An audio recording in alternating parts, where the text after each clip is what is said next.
This is Dr. Marnie Peterson. I am the Outreach Coordinator for the Antimicrobial Stewardship Project, which was launched this year by the Center for Infectious Disease Research and Policy at the University of Minnesota.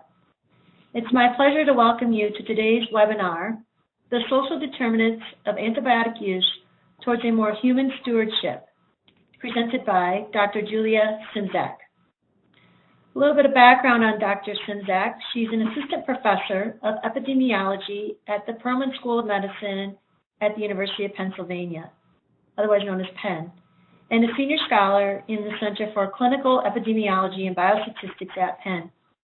She's a medical sociologist who specializes in the social and cultural dynamics of healthcare work. Her research interests include infection prevention, antimicrobial stewardship, work in organizations, patient safety, quality improvement, and implementation science. Her work is focused on understanding why change in healthcare is so difficult and the socio-adaptive factors that shape efforts to improve the quality of medical care. She has received funding from the U.S. Centers for Disease Control and Prevention, National Cancer Institute, the Agency for Healthcare Research and Quality, and the Patient-Centered Outcomes Research Institute. Her research has appeared in journals such as Social Science and Medicine, the Milbank Quarterly, JAMA Pediatrics, and the Journal of Health and Social Behavior. The agenda for today's webinar is a presentation by Dr. Szymczak, and then as participants, you will have the opportunity to have your questions that you can submit at any time during her presentation will be then answered by Dr. Szymczak. These questions can be submitted via the WebEx chat box that's located at the bottom right corner of your screen. When typing in your questions, which we definitely encourage you to do throughout the course of the presentation, please make sure to send your questions to all panelists, so our presenter as well as those hosting this webinar will be able to view them. And please be aware that all lines are muted during the webinar. With that, I'd like to thank Dr. Szymczak and our participants for joining us today. Dr. Szymczak, welcome. Great. Thank you so much for that wonderful introduction, Marnie, as well as for inviting me to deliver this webinar. I'm really excited. So to begin, I will say that I have no financial relationships to disclose in relation to what I'll be speaking to you about today. And today's talk really has three objectives. The first is to explain a little bit about what it means for me as a sociologist to study patient safety and quality improvement. Second objective is to state what we know about what I'm calling the social determinants of antibiotic prescribing, and specifically to think about how this knowledge can then be used to inform the development of stewardship interventions as well as inform future research, because I think, and the point I'm going to be trying to make, hopefully you'll get it by the end of the talk, is that there are a lot of important insights that are not currently being leveraged to their full extent to help us do stewardship better. And then finally, I'll end with some very brief practical strategies that you can start to think about to incorporate into your work or research to help you uncover as well as overcome the social barriers that frequently arise that sort of impede antimicrobial stewardship. So the first question that I want to answer, and one you might have, and one that I know I sometimes have, is what in the world is a sociologist doing in a division of infectious diseases, or even in a medical school at all?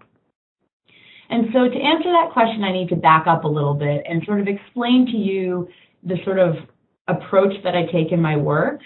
So as a sociologist who studies healthcare organizations, the empirical focus of everything that I do is to try to better understand the dynamic social relationships that make up everyday life in healthcare organizations that are populated by lots of people, so people working together on sick people.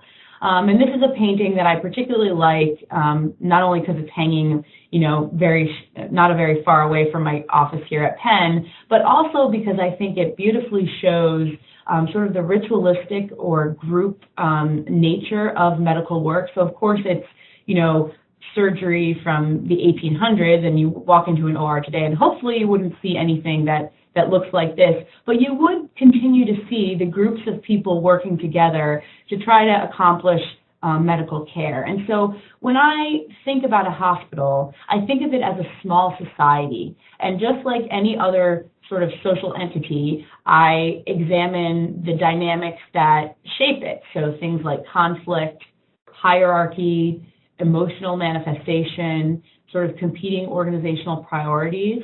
And medical sociologists and anthropologists have long studied healthcare organizations in this way and have focused quite a bit on uncovering cultural logics that guide behavior.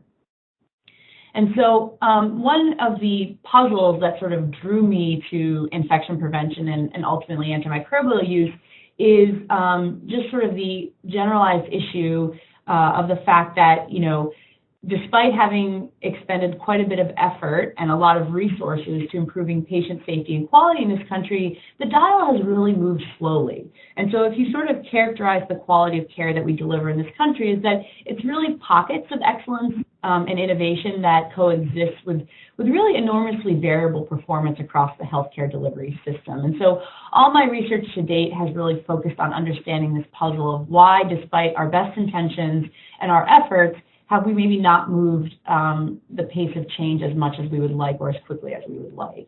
And so as I described, the focus of what I do is understanding the social dynamics of healthcare work that influences efforts to improve safety and quality. And I found that infectious diseases as a generalized area is really ripe for understanding this. And so my dissertation work was on infection prevention. I've done some work on hand hygiene, on why physicians come to work while sick, and now on antibiotics. And so it's a really great and fruitful case study for me to think about this overarching question.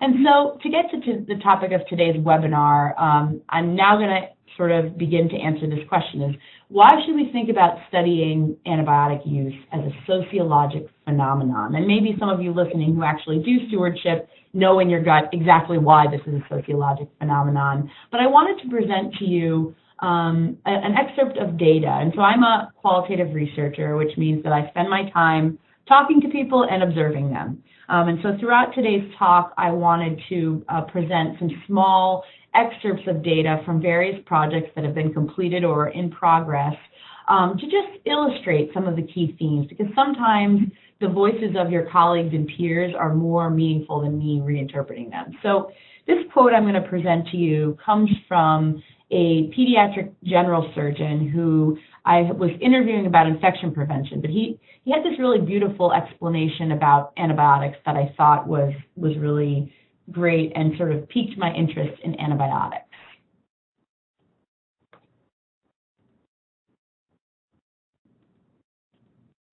So he says, if I see a patient a week after surgery and there's still a little redness and mom's nervous, I'm inclined to just put the kid on the antibiotic. It just makes everyone comfortable. And then a week later, the redness is gone. Did I treat an infection, or was there just some redness, some inflammatory postoperative discharge? I don't know. I'm more careful about how I give antibiotics than I used to be in the past. You don't want to be a part of the societal issue of creating superbugs, but it's surprisingly difficult to look mom in the face when she's convinced it's infected and you're trying to say, look, it's not infected, when you don't even know for sure yourself. And a week later, it could pus out, and mom's like, see, should have put her on antibiotics. I can't believe you did this to my kid. That is what you imagine the scenario being if you don't do something. It's so much easier to say, look, we'll put her on a little antibiotic.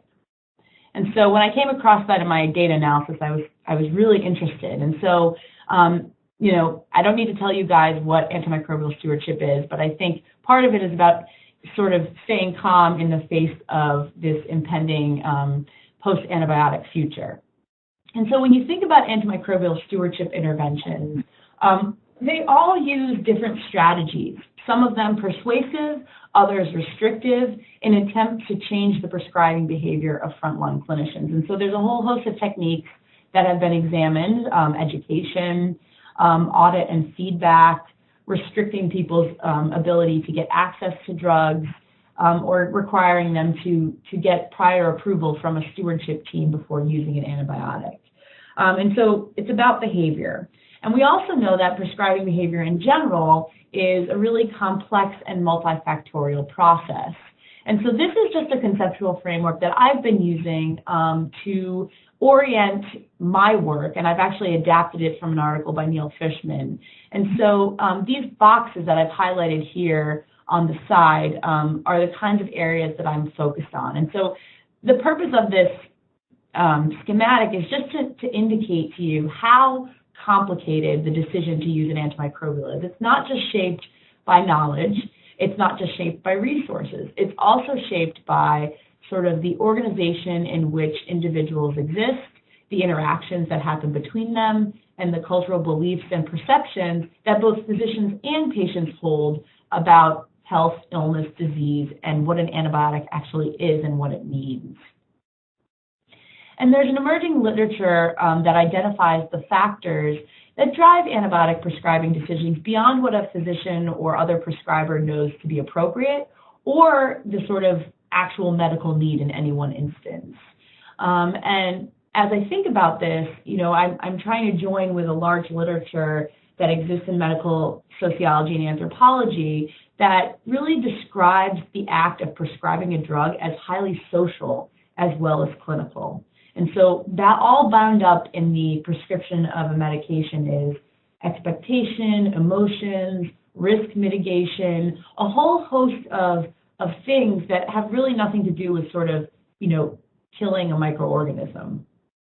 And so today I wanted to briefly review 4 of the social determinants of antibiotic prescribing that I've identified in the literature. And just to give a little plug, I have a textbook chapter coming out that I wrote with Jason Newland in a Shea textbook that's coming out that really summarizes all of this literature if you're interested. So the first social determinant that has been identified in the literature is the fact that we know that antibiotic prescribing is quite sensitive to the relationships that clinicians have with each other.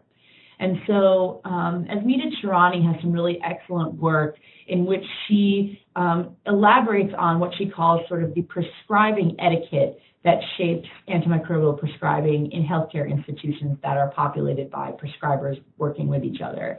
And it's exactly what it sounds like, the sort of norms or perceptions about what's appropriate related to how people use these drugs.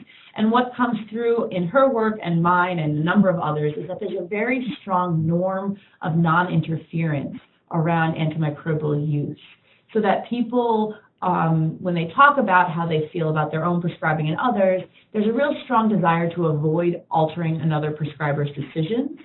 And that, interestingly, it's been shown that people believe it's okay to intervene on a prescribing decision that is seen to be immediately harmful. For example, an overdose of a drug that may have, devastating effects right away. But it's considered less acceptable to intervene on decisions that are apparently inappropriate. And I've come to learn now, I'm not a clinician, I don't have a clinical background, but I've hung around infectious diseases docs enough to now know that sometimes there are scenarios in which it's a little bit gray, and so maybe there's a more or less appropriate course of action. But in these kinds of apparently inappropriate gray zones, it's a lot harder for people to feel comfortable speaking up.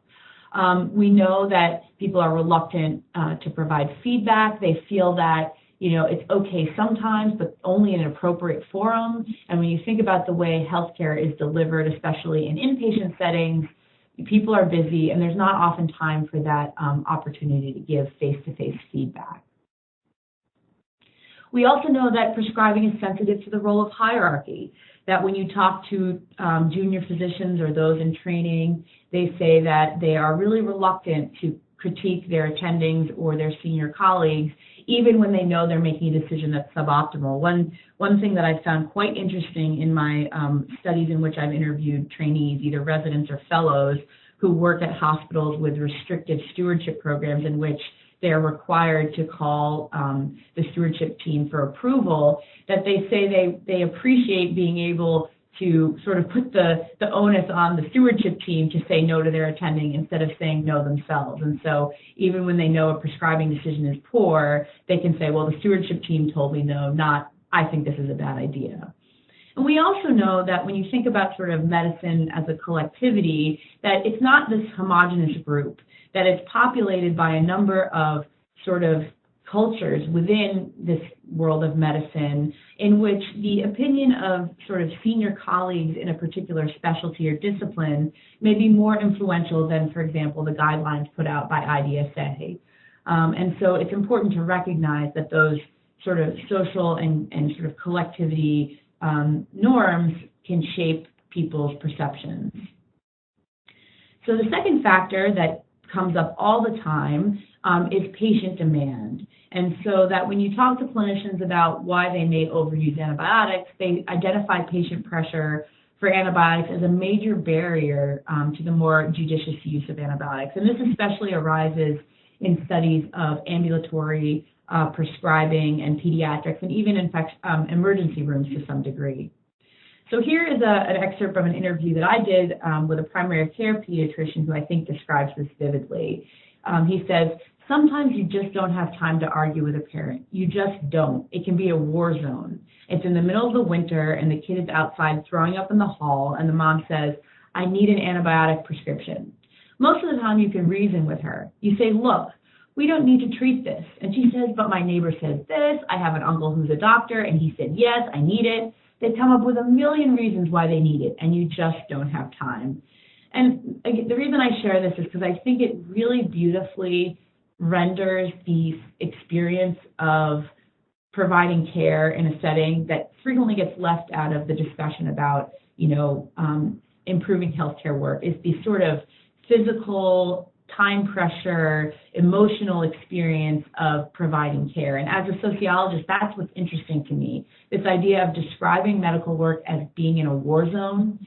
I think that we need to remember that when we try to intervene in this moment, that it's surrounded by this kind of a social, physical environment. So when you talk to clinicians about why they capitulate to patient pressure, even when they know it's not ideal, they give a lot of reasons, which make a lot of sense. They want to please their patient.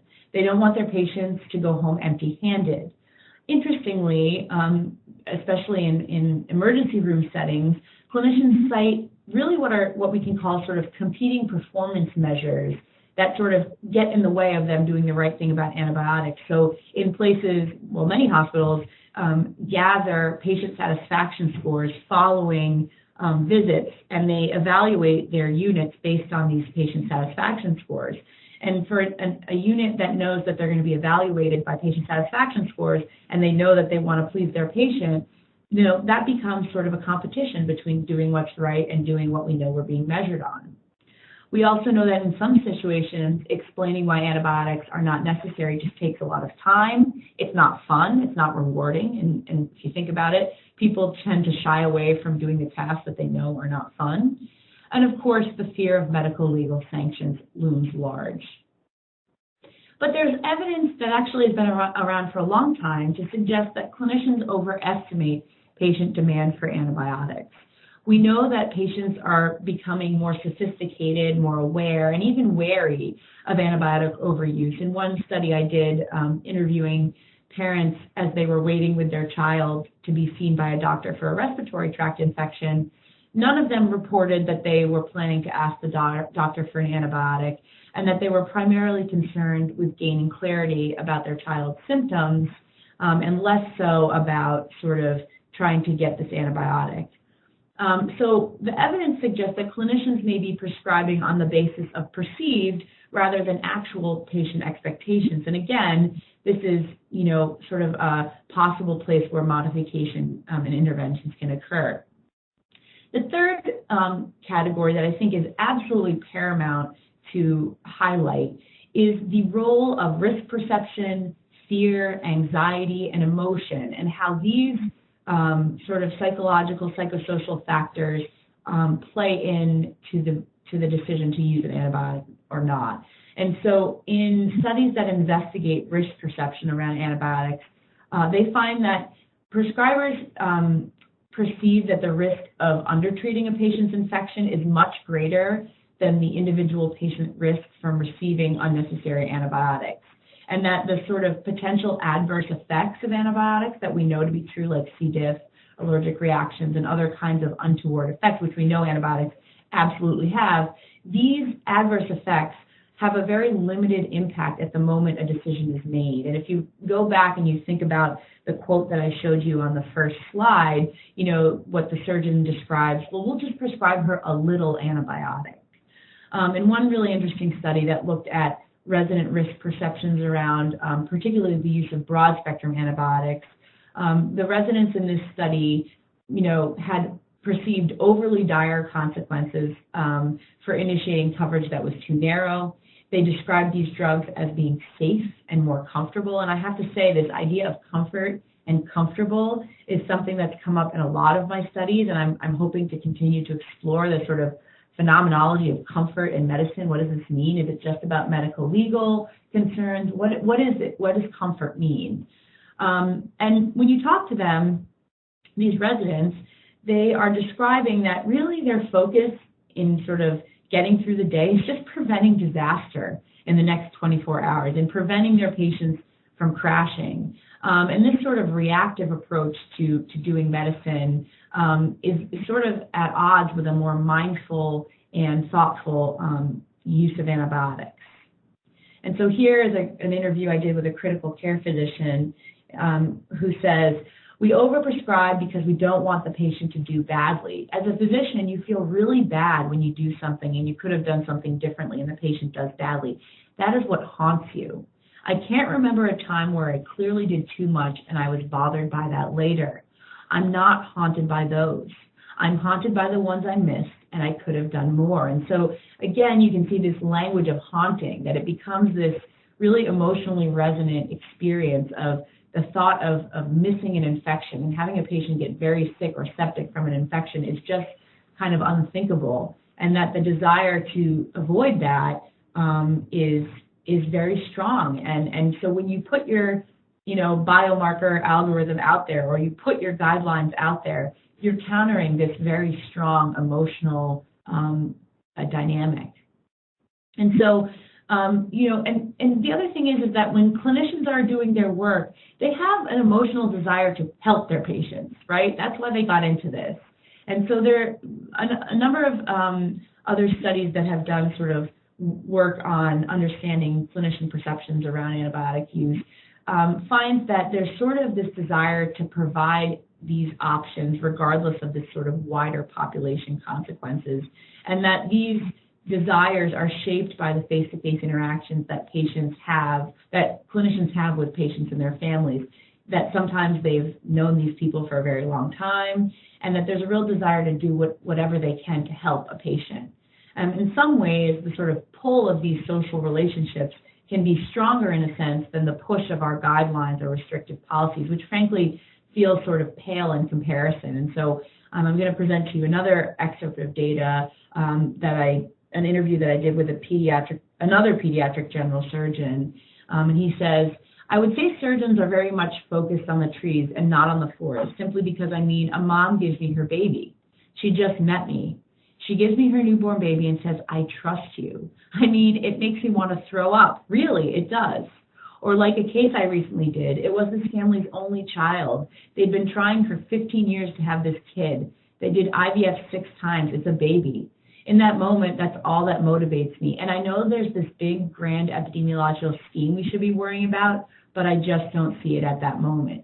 So again, this data really supports the idea that in that moment, there's a lot more than just sort of the fear of, encouraging antimicrobial resistant bacteria or sort of being guideline concordant. It's doing everything possible for this patient that's in front of you.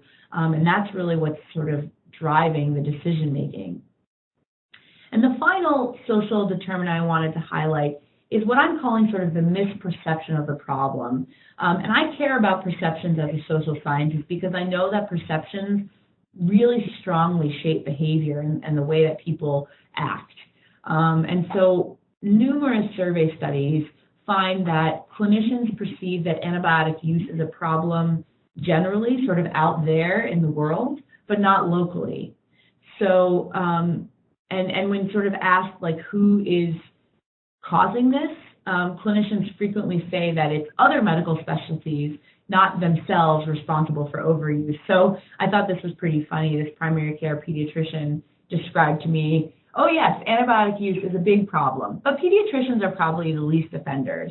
Family practitioners, internists, ER doctors, and the staff at urgent care or minute clinics, those are the greatest offenders. And so again, it's this idea of allocating responsibility for the problem somewhere else than within your own practice. And again, if you're not going to take a problem seriously and take ownership for contributing to a problem, you're going to be less motivated to do something about it or see that your behavior needs to change. There's also a strong sense of exceptionalism, and maybe if you've gone out and tried to change prescriber behavior, you've heard this a lot, that clinicians perceive that the guidelines do not apply to their patients. There's something about their patients that are different. They're sicker, they don't, sort of fit within the parameters of which the guidelines were developed. There's a sense that one's own past experience and expertise trumps the guidelines. In some studies, clinicians describe guidelines as being sort of academic and not practical in application, and again, a disbelief that one overprescribes. And so it's this idea that, this issue is sort of not relevant to me at the individual level. And if you don't believe that it's relevant to you at the individual level, you're going to be loath to do the things that you need to change what you're doing. We also know that clinicians describe antibiotic resistance as something that is a macro problem, but of limited concern at the bedside. And I'm curious to see if this is changing just because of the emerging number of patients that are being sickened by drug-resistant bacteria. But some studies have found clinicians describe resistance as sort of a theoretical or an intellectual concern, not so much a practical one. And that this is again a long-term issue, not an issue of immediate concern in the moment of clinical care in which emergent problems or more pressing problems sort of take precedence. So now that I've reviewed these 4 factors, you might be wondering, why should we care about the social determinants of antibiotic prescribing? Why do these things matter? And I'm going to answer this. So I would say that although stewardship interventions have been successful to a degree, we can do better. We know that direct educational approaches, simply providing people with information, generally does not result in sustained improvement. We also know, interestingly, that restrictive policies, despite seeming like they're foolproof, can actually be circumvented. One of my favorite papers describes the phenomenon of stealth dosing, which is essentially the idea that clinicians describes this one health system that had a restrictive stewardship team, described the phenomenon that clinicians essentially waited for the stewardship team to go home at night and then ordered all the antibiotics that they wanted. Other studies have described clinicians knowingly misrepresenting clinical information to get the antibiotics that they want. And I've found in my current study that prescribers describe, combining non-restrictive antibiotics to get their level of desired coverage beyond the recommendations of the stewardship team. And we also know that audits in which, behavior is measured and then it's fed back to the individual prescriber to get them to change their behavior to be more in line with the goal. We know that people can game audits, so they can change their behavior in ways that make their sort of audit report look better without actually changing the behavior in question. And so what all of these sort of dysfunctional behavioral reactions indicate to me is that stewardship and the principles of more judicious antimicrobial prescribing are not being embraced by prescribers. And so when I think about what is next for stewardship, what do we need to do? We need to think about stewardship from the ground up instead of top down, because many of our approaches are really about sort of putting restrictions on to people and not sort of engaging with them where they're at to develop interventions that are going to convince them that this is important, or necessarily work with their prescribing cultures or their beliefs or perceptions to get them to buy in. And so in the literature on antimicrobial, on patient safety and quality improvement, the work that's been done in other domains, we know that to create lasting change, clinicians need to internalize new social norms surrounding antibiotic prescribing. And what I mean by that is that there needs to be a new sense of what is considered prudent around antibiotic use. In a sense, antibiotics have an image problem. Again, going back to that first quote, this idea that, we'll just put her on a little antibiotic, or the fact that the adverse effects that antibiotics can very powerfully cause are underappreciated. You would never have someone, prescribe chemotherapy because they think someone has a little bit of cancer. I think that as a drug, we need to rethink what an antibiotic is and what it does. And we also need to change our norms around the openness to questioning others and being questioned about prescribing decisions. And I think this fits in nicely, and I've done some other work on efforts to speak up to colleagues about changing behavior in clinical settings, and that it's a slow process of changing medical and healthcare work cultures to get clinicians to be more open to questioning others and being questioned themselves about their prescribing decisions. But that can go a long way to improving antimicrobial use. And we know that when developing any quality improvement intervention, we need to do a better job of understanding the attitudes, the motivations, and the intentions of those whose behavior is the target of change. Because frequently, it's in these attitudes, motivations, and intentions where our efforts fail. And we also need to understand the local social and environmental context, which is different in every organization. And so when I think about, places that are just starting to do stewardship, that this kind of exploratory work is important to do to try to understand and predict where the sort of social barriers may arise. And, despite the evidence of all the literature I've sort of reviewed already today to suggest the importance of these factors, 2 reviews have found that these are frequently overlooked in the design and implementation of stewardship interventions. Although I think this is beginning to change, and the amount of enthusiasm that I've had when I've given this talk to people and people taking this seriously, I think that we're moving into sort of a stewardship 2.0 that recognizes the importance of social and behavioral factors. And so the question I have is, can we work with culture and context to make sustainable changes in antibiotic prescribing behavior? And I think that there is a line of really exciting work that's out there right now that utilizes social science theory, in this case, behavioral economics and social psychology, to improve antibiotic prescribing in a very subtle, low-cost, low-resource way. And some of you may be familiar with this work. If not, you should check it out. It's by Danielle Meeker and colleagues. Their most recent example of this was published in JAMA last year, in which they essentially used behavioral economics to design stewardship interventions to be used in ambulatory settings to improve prescribing behavior for acute respiratory tract infections. And so in their most recent study, which is the citation is right here, they report the results of a cluster randomized trial that they did to reduce inappropriate prescribing in 47 primary care practices in Boston and LA. And they essentially compared the effect of 3 different behavioral interventions. And the practices were assigned to get none or some of the interventions and were followed up for 18 months. And the rate of antibiotic prescribing for upper respiratory tract infections, acute bronchitis or influenza was compared across each of the intervention groups.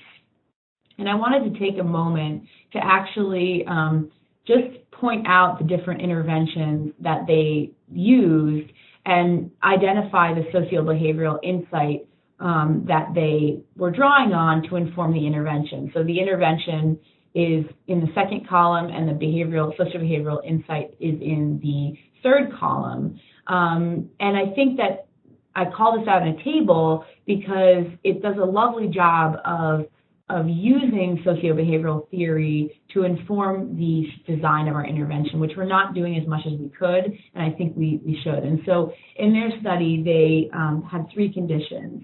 They had a suggested alternatives condition in which when a clinician went to prescribe an antibiotic for a condition that it was not indicated, they got a pop-up that suggested that antibiotics are not generally indicated.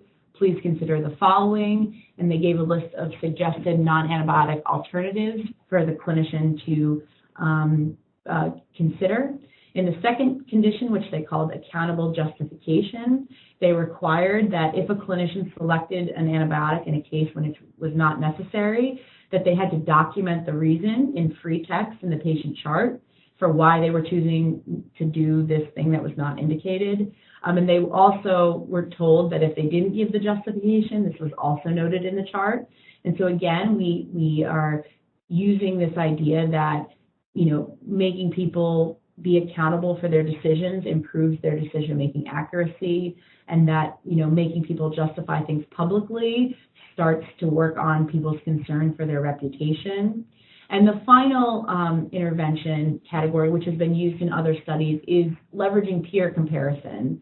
So emailing clinicians about their performance relative to others, and sort of placing them in sort of context with how they did in comparison to their peers. And again, we know that people tend to conform to the behaviors of others, especially those that they think are like themselves. And so we, really trying to leverage human behavior, the way we know that humans behave in groups, to try to improve prescribing. And they found that the results of their interventions were promising, and that inappropriate prescribing described in each group substantially, with statistically significant changes observed for the accountable justification and peer comparison interventions. And these are pretty low resource interventions. They involve just simple additions to the EHR to try to help clinicians do a better job. And so I think that we need to think about sort of using, I love this editorial that actually accompanies one of the other Meeker papers that's in a different journal article, this idea about antibiotic judo, about sort of working gently with prescriber psychology, and of course I put a plug in for my discipline, sociology, to overcome inappropriate use. And it's sort of working with clinicians instead of against them to try to find creative ways to nudge them to do the right thing, or to sort of uncover the things that worry them and go there and try to figure out what's going on. And so if I were to say, how do we think sociologically about stewardship, either individual programs that are starting to do a stewardship intervention, or even just sort of the general research on stewardship, is that it's really important to think about the motivations of frontline prescribers. And that frequently, if you have a squeaky wheel or someone who's particularly resistant, instead of sort of, casting that person off as just a pain, we try to understand why they're resistant. Sanjay Saint has a wonderful article that relates to sort of improvement in infection prevention, in which he talks about these different kinds of people who get in the way of efforts to do change as active resistors and organizational constipators, which is kind of a hilarious phrase, but it really is apt to describe that there are different forms of resistance that people in healthcare organizations can do to get in the way of your efforts. And so instead of sort of ignoring these individuals, we try to think about the strategies that they're using and try to meet them where they're at, and really to try to understand what is at stake surrounding the behavior that's the target of change. Because frequently people resist or reject efforts because they want to preserve something, they want to hold on to something. So in the case of antibiotics, it may be concerns about their own autonomy, it may be fears that they can't get the medication that they feel they need in a timely fashion, it could have to do with workflow concerns, and these are all legitimate concerns that addressing may go a long way to improving engagement and reducing these dysfunctional behavioral reactions.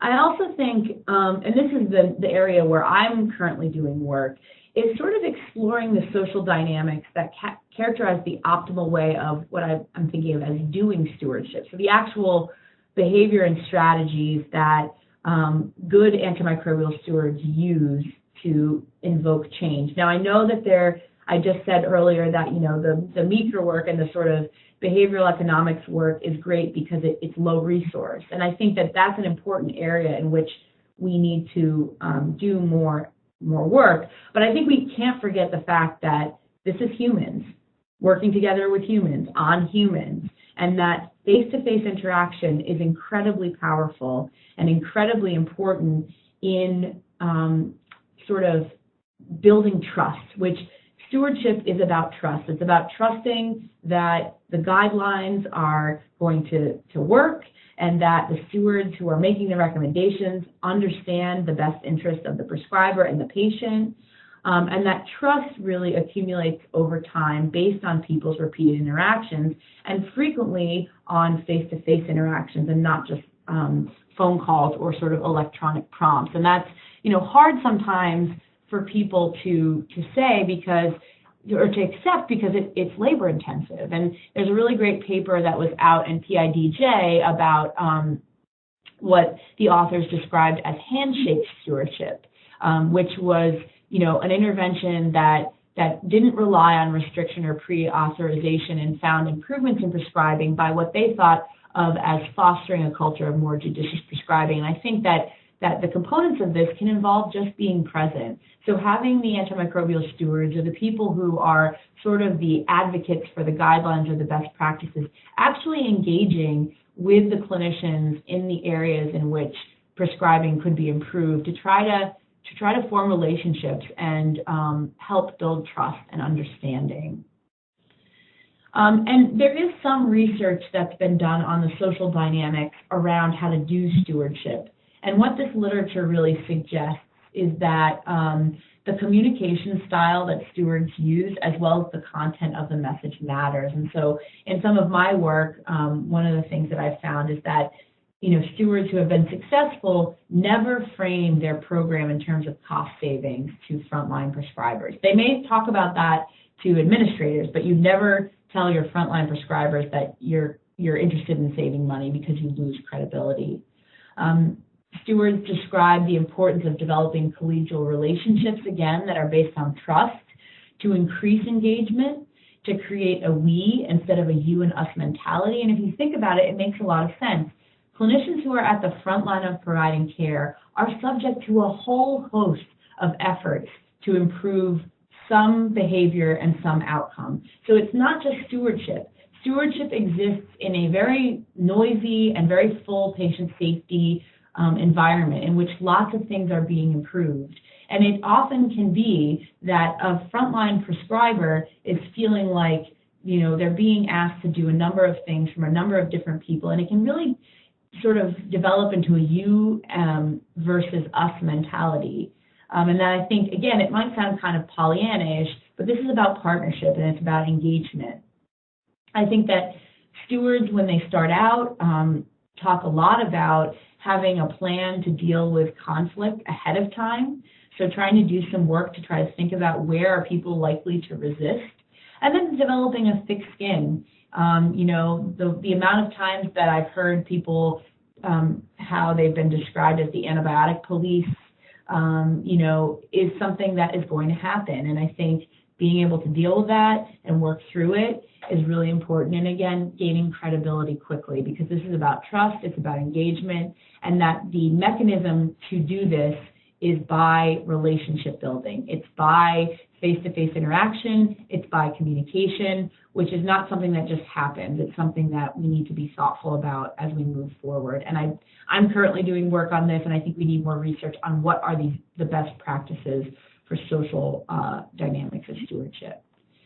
So I think I'm just at 45 minutes, and so in summary, I hope I've convinced you today that the use of antibiotics are shaped by social, behavioral, and contextual factors, and that more attention really needs to be paid to these factors, not only how they unfold in the day-to-day work of stewardship, but we need more research to identify novel socio-behavioral targets for intervention, that we need to develop social tools for stewardship in addition to technological and sort of knowledge-based tools that address these adaptive challenges, that address communication challenges as well as conflict, and that it's important for people as they're doing their programs to explicitly address and a plan for social dynamics when implementing a stewardship program.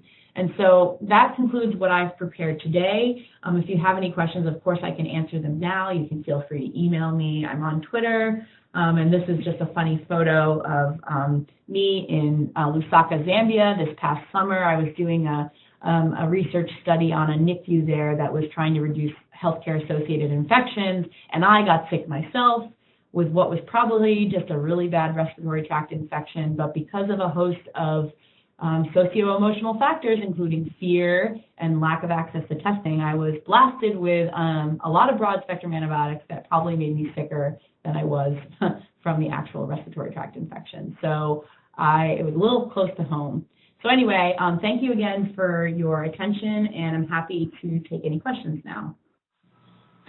Thank you, Dr. Szymczak, very much for your very insightful and thought-provoking presentations.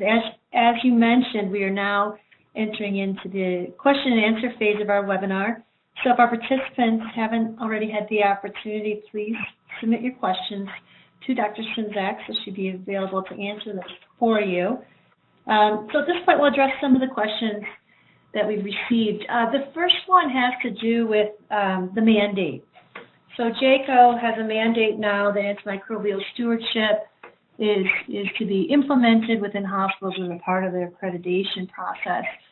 So I'd like to just talk about the social behavioral aspects of that, because now it's as if antimicrobial stewardship programs are, once again, it's almost as a top-down initiative. And with that, there could be some negative connotation associated with the term. So how do practitioners and those people within the hospital implementing these programs try to rephrase the conversation so that it doesn't feel negative and top-down? As you mentioned, it's more of a ground-up approach. Yeah, I think that's a really excellent question, and something that I think is important to think about and prepare for. And that exact dynamic of sort of the idea of a mandate that's coming, I think with the Joint Commission, I've spent a lot of times in hospitals. There's a lot of anxiety around the Joint Commission, and, sometimes the regulations don't always make sense to frontline clinicians, and so you can definitely sort of risk some disenfranchisement. And I think that, regulations are good in that they cause hospitals to devote resources to an issue, to take an issue seriously from the sort of leadership level, and that's a good thing. But I think that from the purposes of the stewardship team itself, trying to not rely on, sort of the idea, motivation to say, well, if you don't do this, we're going to be, out of compliance. Thinking about reframing the conversation to be about patients, to be about patient outcomes, to be about what's motivating to clinicians, which is about their patients doing as well as possible, not necessarily about checking a box and being in compliance with rules and regulations. So I think it's, again, the kind of strategies that I talk about sort of understanding what people believe about antibiotics, what they're concerned about in relation to changing their antibiotic prescribing.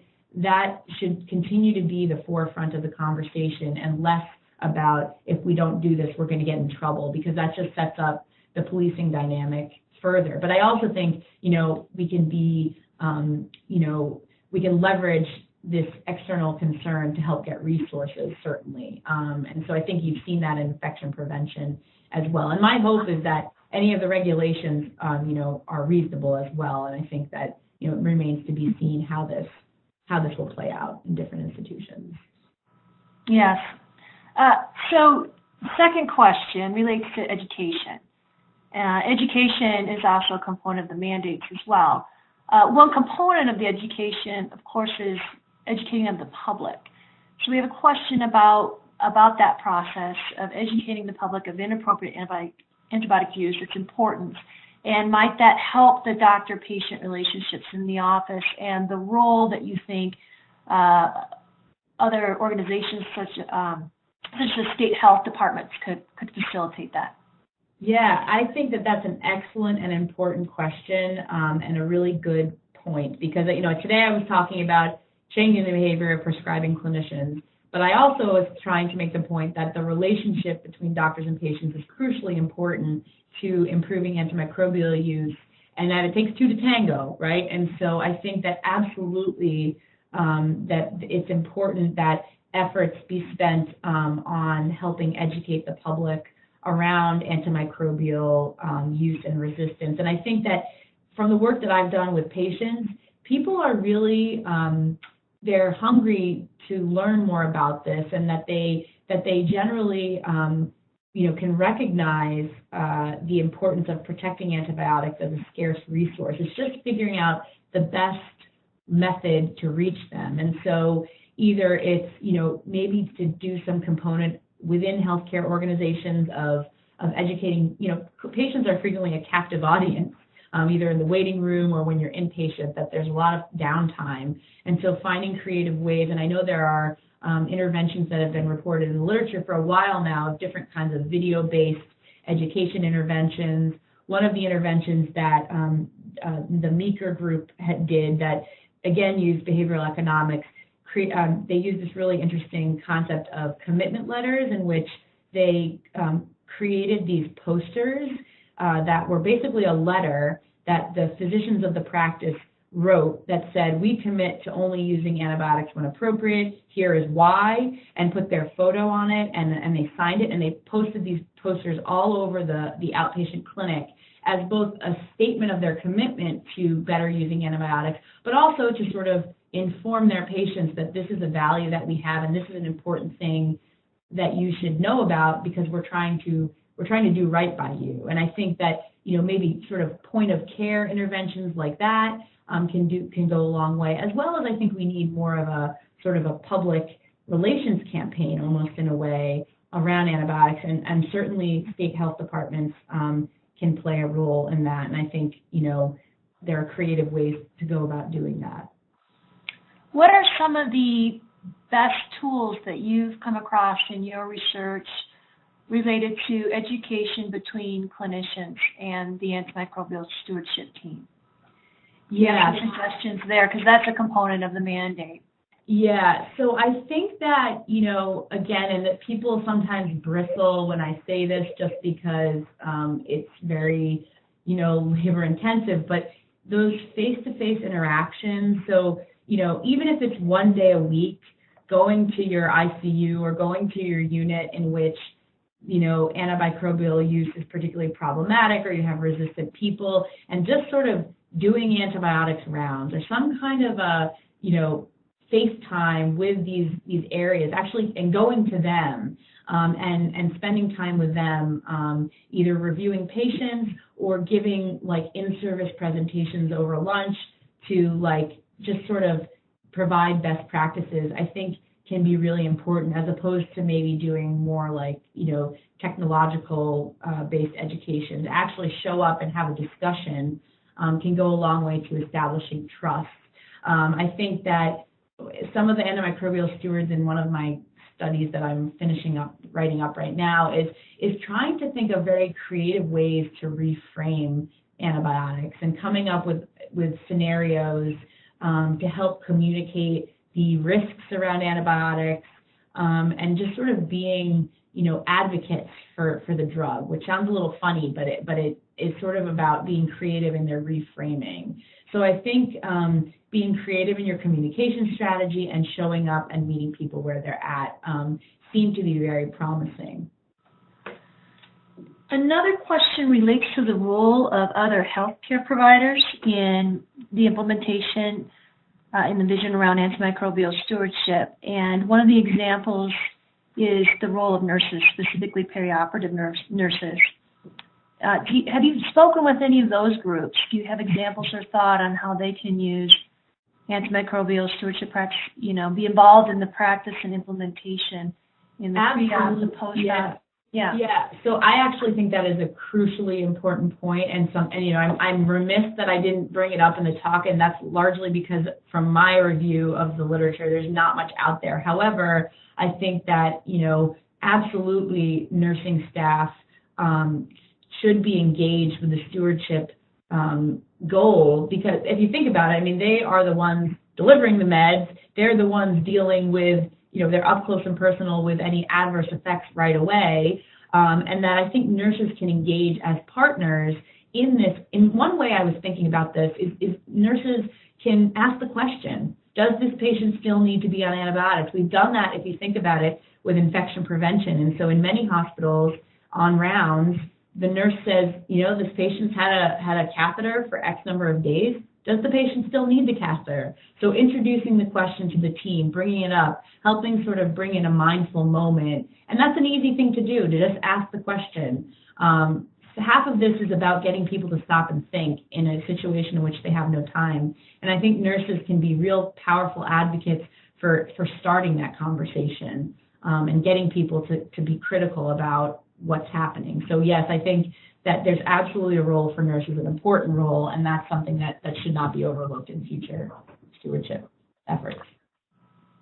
Another question pertains to how antimicrobial stewardship initiatives could be intertwined with infection prevention. I know that was your original background and area of study. So how should we be working together, the infection prevention and antimicrobial stewardship teams, to weave these tools together for messaging? Yeah, I think that's a really fascinating and big question, and I don't think I've formally thought about intertwining them, but I think that it makes a lot of sense, right? Like, the infection prevention department will have, a front row seat both to, C. diff, which we know is, greatly impacted by antibiotic use, as well as the transition of drug-resistant organisms in a facility. And so perhaps using data to partner with the stewardship team to use data. I mean, data is a very powerful thing. It's very motivating. So finding a way to combine efforts to sort of give individuals in a facility a snapshot of what's happening in the community, what's happening in the hospital, as a way to help motivate clinicians to see that this problem really isn't just out there. It is in my backyard. It is something that's of concern. And I think that, infection preventionists have done a really good job of having to learn how to communicate sort of invisible risks and things that are, not easily identifiable at first, but that can really affect patients. And so trying to draw on some of the same communication strategies to use when talking to clinicians about antibiotics. But certainly I think data can be a big area of overlap that can be used to help motivate people around best practices. Yeah, the question that was posed by the participant is also how, as well as campaigning for appropriate antimicrobial use, but also appropriate immunization and vaccination schedules for preventing diseases. So I have a final question for you to research. Mm-hmm. And with antimicrobial stewardship implementation that will be happening, there's a research component to assess that these strategies are having effects on patient outcome. But also, do you feel, is there a research component here that we should be gathering data and assessing that relates to the social behavioral prescribing aspects and how we're affecting those? Yeah, I absolutely think so. I mean, I think that, if you believe the premise that perceptions shape behavior, that measuring change in attitudes and beliefs is certainly something that could be very powerful in the evidence that we generate to support different approaches. And of course, outcomes are the hardest and most important, finding. But I think that trying to understand both qualitatively as well as quantitatively using like sort of attitudinal measures and things like that around antibiotics could be additional support for these kinds of efforts. So I absolutely think that, and again, I'm biased because I do this kind of research and I care about socio-behavioral dynamics, that measuring our impact on changing hearts and minds is just as important and should be included in our research on this topic. Yeah, it seems we need to really keep that in mind as we develop research methodologies and what we will be assessing. Well, with that question, I'd like to conclude today's Antimicrobial Stewardship Project webinar, which has been recorded and will be available on our website. which is at www.cidrap.umn.edu/ASP. And I would like to also mention that our project was launched in July of 2016. So if you go to our website and click on our podcast and webinars tab on the right-hand side, you'll see that in addition to this webinar, there's 3 other ones that have been posted that you might want to view. So we'd like to thank you, Dr. Julia Szymczak, for your time and your insights today. And also thank our listeners for participating in today's program. We appreciate your support. With that, we'll close.